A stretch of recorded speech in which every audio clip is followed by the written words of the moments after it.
नमस्कार दोस्तों, स्वागत है आपका इंडियन फार्मर में। दोस्तों आज हम बात करने वाले हैं पपीता के बारे में। पपीता की खेती कैसे की जाती है, पपीता को कैसे ग्रो किया जाता है, उसके बाद उसका हार्वेस्टिंग कैसे होता है और उसका माल कैसे निकलता है।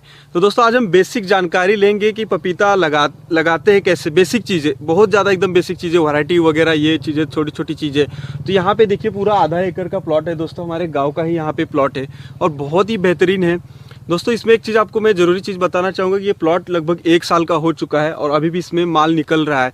तो थोड़ा बहुत ये इसका माल जो है बरसात में कुछ ड्रॉपिंग हो गया, तो हमारे यहाँ बरसात बहुत ज़्यादा तगड़ी हुई थी, उससे काफ़ी हमारे यहाँ नुकसान हो गया था।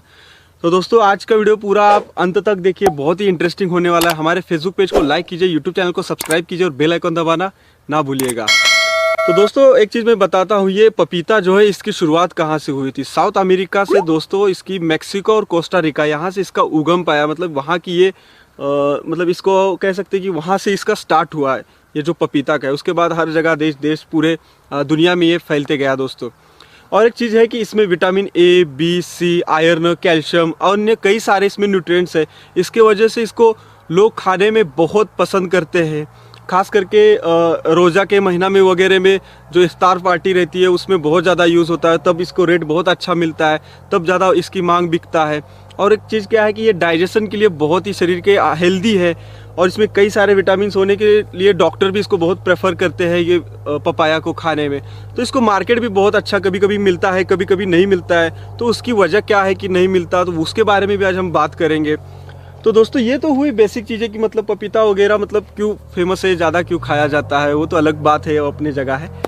तो दोस्तों देखिए, सबसे पहले तो पपीता जो अपने भारत में सभी लोग लगा सकते हैं, इसको कहीं पे भी कर सकते हैं। जहाँ पे ज़्यादा उष्ण वातावरण है, मतलब हीट का टेम्परेचर है, वहाँ ये बहुत तेज़ी से इसको ग्रो करता है ये। तो जैसे कि देख सकते हैं हमारे यहाँ पे एक सर्टन टेम्परेचर हमेशा रहता है, 17-18 से लेके 35-36 तक। तो यहाँ पे देख सकते हैं कितनी अच्छा पपीता है। ये देखिए इधर साइड में अभी इसका सेटिंग भी बहुत अच्छा हो चुका है पपीता की। ये देखिए यहाँ पे लगभग ये अभी 700-800 ग्राम का होगा मेरे हिसाब से। अभी धीरे धीरे ये 1-1.5 किलो के आसपास हो जाएगा।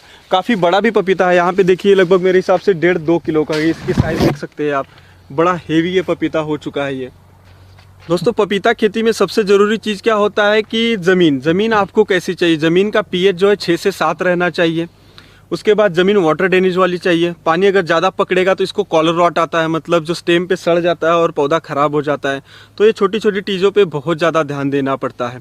तो सीज़न इसका क्या होता है कि इसको 2-3 हंगाम में आप लगा सकते हैं। जैसे कि देखिए इसको आप अक्टूबर-नवंबर में भी लगा सकते हैं, अर्ली इसको कहते हैं। उसके बाद मार्च-अप्रैल में भी लगा सकते हैं। और दोस्तों इसको लगा देने के बाद 7 से 8 महीने में इसका हार्वेस्टिंग चालू हो जाता है। लेकिन एक खास बात इस प्लॉट की मैं बताता हूँ, ये पूरा प्लॉट जो है ऑर्गेनिक प्लॉट है। यहाँ पे कोई भी रासायनिक खाद यूज़ नहीं किया गया है और बहुत ही बेहतरीन है। तो कुछ चीज़ों की दिक्कत हुई, जैसे कि बरसात में क्या हुआ कि यहाँ पे जो नीचे फल लगता है यहाँ पे, तो वो फल हमारे किसान भाइयों के यहाँ को नहीं मिला इनको, क्योंकि बरसात से ड्रॉप हुआ। लेकिन इन्होंने हार नहीं मतलब मानी कि इसको फिर ग्रो किया और ऊपर का भी माल इन्होंने सेट किया। ये देख सकते हैं 1 साल बावजूद होने के बाद भी। दोस्तों ये फसल टोटल साल 1.5 साल महीने चलती है, लेकिन इन्होंने साल भर बाद इसका हार्वेस्टिंग चालू किया अभी। तो बेसिकली आप जब इस फसल को लगाते हैं तो 7 महीने बाद हार्वेस्टिंग चालू होता है। उसके बाद 11 से 15 महीने तक आप इसको चला सकते हैं। अब दोस्तों हम बात करते हैं इसके प्लांट की और वैरायटी की। देखिए इसमें कई सारे वैरायटियाँ हैं। ये जो प्लॉट है दोस्तों, ये ताइवान वैरायटी है 786। उसके बाद आइस बेरी आती है ऑस्ट्रेलियन करके, उसमें दोस्तों वायरस नहीं आता। अभी नई वैरायटी हाइब्रिड मतलब बनी हुई है। उसके बाद दोस्तों इसमें कोयम्बतूर 1 आता है, पूसा 1-2 आता है। इसके बाद इसमें मैक्सिको आता है। तमाम वैरायटी है दोस्तों। अपने भारत में सैकड़ों वैरायटी है पपीता की। एरिया वाइज कुछ वैरायटी रहती है, कुछ हीट में चलती है, कुछ ठंडी में लगाई जाती है। तो वो आपके एरिया वाइज आपको सिलेक्ट करना पड़ेगा। तो दोस्तों आप अगर मान लीजिए ताइवान लगाना चाहते हैं, अगर ताइवान की आप नर्सरी खरीदना चाहते हैं, तो नर्सरी आपको दोस्तों इसको 30 रुपये की एक प्लांट मिलता है आपको मार्केट में। अगर आप सीड्स लेके आप खुद से बनाते हैं तो कोई दिक्कत नहीं है, कम खर्चे में हो जाएगा आपका, 15-20 रुपये में आपका बन जाएगा। लेकिन आप मार्केट से किसी नर्सरी वाले से लेते हैं तो 30 रुपये में मिल जाएगा। लेकिन ये है कि आप अगर नर्सरी से लेते हैं तो आपको ज़्यादा मतलब दिमाग लगाने की ज़रूरत नहीं है। प्लांट बना है, सीधा ले आओ लगाओ। तो दोस्तों देखिए आपको इस प्लॉट को लगाना कैसे, मतलब प्लांट देखिए 1 एकड़ में आपको 9 बाई 5 से लगाते हैं तो 1000 प्लांट लगेंगे। अगर 7x5 से लगाएंगे तो 1200 लगेंगे, 6x6 भी लगाएंगे तो और लगेंगे, तो इस हिसाब से रहता है। लेकिन मेरे हिसाब से एक आइडियल डिस्टेंस जो है यहाँ पे देख सकते हैं, ये 9x5 का है। यहाँ से आप बीच से चल भी सकते हैं, बीच से आप ट्रैक्टर भी चला सकते हैं। इसमें जो मशागत जिसको कहते हैं, मतलब जुताई वगैरह जो कहते हैं, वो आसानी से इसमें से कर सकते हैं, जो खरपतवार वगैरह आती है। तो वो चीज़ बहुत बेहतर है दोस्तों कि 9x5 से लगाइए आप, मेरी राय ये है। लेकिन आपकी भी कुछ राय हो तो कमेंट में ज़रूर बताइए। और ये प्लॉट भी देखिए, इस प्लॉट को ज़रूर लाइक कीजिएगा, बहुत ही अच्छा यहाँ पे दिखाई दे रहा है ये प्लॉट। तो दोस्तों 9x5 का जब भी आप मान लीजिए अक्टूबर में लगाना चाहते हैं, तो अक्टूबर में आपने 9x5 से अगर 1 एकड़ में 1000 झाड़ पौधे लगा दिए तो आपको 30 रुपये से पकड़ेंगे तो 30,000 रुपया आपका लगेगा 1 एकड़ में केवल पौधे का। उसके बाद दोस्तों इसमें इरीगेशन बहुत ज़रूरी है। जैसे कि यहाँ पे देखिए, ये इनलाइन इरिगेशन सिस्टम यहाँ पे लगी है। आप अगर इसको फ्लड इरिगेशन से लगाते हैं तब भी चल जाएगा, लेकिन आप अगर इनलाइन ड्रिप लगाते हैं तो बहुत बेहतर है, क्योंकि अगर सही मात्रा में सही पानी देंगे तभी फसल जो है अच्छी ग्रोथ करेगी। अगर डबल लाइन ड्रिप बिछाते हैं एक इधर से एक उधर से तो वो और फ़ायदा रहेगा, क्योंकि आप जो भी न्यूट्रिशन देते हैं, जो भी खाद वाटर सोल्यूबल फर्टिलाइज़र देते हैं, तो दोनों तरफ दोनों साइड में जड़ों को मिलेगा। मतलब जड़ें दोनों साइड में फैली रहती है और ड्रिप हमारी एक साइड में होती है। अगर एक साइड में फर्टिगेशन जाएगा तो ग्रोथ पौधे की अच्छे से नहीं होगी, अगर दोनों साइड में गिरेगा तो और अच्छी होगी। तो दोनों साइड से ड्रिप बिछा दीजिए। साल भर की फसल है तो आपको साल भर अच्छा फ़ायदा वहाँ पे रहेगा। दोनों साइड से थोड़ा थोड़ा पानी दे देंगे तो काम चल जाएगा। लेकिन फ्लड इरीगेशन से अच्छा है, ज़मीन से पानी छोड़ने से अच्छा है आप ड्रिप सिस्टम का यूज़ कीजिए। पानी बहुत कम लगेगा आपको और ज़्यादा ज़रूरत इसको पानी की इसको लगती भी नहीं है। एक लिमिटेड पानी लगता है इसको, 5 दिन बाद एक बार थोड़ा सा घंटा 2 घंटा लेंगे तो भी काम चल जाएगा। और दोस्तों सबसे खास बात क्या है कि ये पपीता की खेती आप जब करते हैं तो इसमें आप इंटरक्रॉपिंग बहुत ही अच्छे से ले सकते हैं। जैसे कि इन्होंने 1 साल पहले इसको फरवरी में पिछले लगाया था इस फसल को, तो भले इसमें माल नहीं निकला अच्छा अभी तक, तो अभी यहाँ से आगे निकलेगा। लेकिन एक बात है कि इन्होंने इसमें बीच में गेंदा की खेती की थी। मतलब ये देख सकते हैं गेंदा की फसल निकाल के इन्होंने डिकम्पोज होने के लिए फिर से यहाँ पे लगा दी है बेड़ के पपीता के ऊपर। तो यहाँ पे 9x5 से बीच का जो मतलब स्पेस रहता है उस स्पेस में आप गेंदा कर सकते हैं। उसके बाद प्याज कर सकते हैं, लहसुन कर सकते हैं। जो जिस चीज़ का मतलब तना छोटा होता है, मूली जो छोटी होती है जड़ें, उस फसल को आप लगा सकते हैं।